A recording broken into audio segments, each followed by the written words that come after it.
ঢাকায় গত ২৪ ঘন্টায় ৩৫ মিলিমিটার বৃষ্টিপাত হয়েছে। আজও হালকা বৃষ্টির সম্ভাবনা রয়েছে।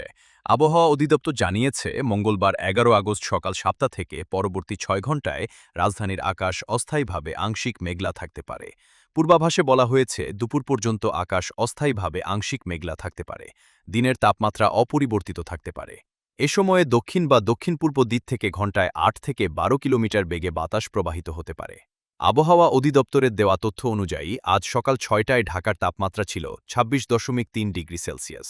এ সময় বাতাসের আপেক্ষিক আর্দ্রতা ছিল ৯৮%। সোমবার ১০ আগস্ট ঢাকায় সর্বোচ্চ তাপমাত্রা রেকর্ড করা হয়েছে ৩৫.৫ ডিগ্রি সেলসিয়াস। আজকের সর্বনিম্ন তাপমাত্রা ২৪.৮ ডিগ্রি সেলসিয়াস।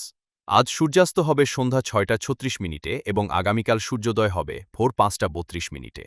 অন্যদিকে সোমবার সন্ধ্যায় প্রকাশিত আবহাওয়া অধিদপ্তরের সারাদেশের সম্ভাব্য পূর্বাভাসে বলা হয়েছে, মঙ্গলবার সন্ধ্যা ৬টা পর্যন্ত ময়মনসিংহ, খুলনা, বরিশাল, চট্টগ্রাম ও সিলেট বিভাগের অনেক জায়গায় এবং রংপুর, রাজশাহী ও ঢাকা বিভাগের কিছু কিছু জায়গায় অস্থায়ীভাবে দমকা হাওয়াসহ হালকা থেকে মাঝারি ধরনের বৃষ্টি বা বজ্রসহ বৃষ্টি হতে পারে।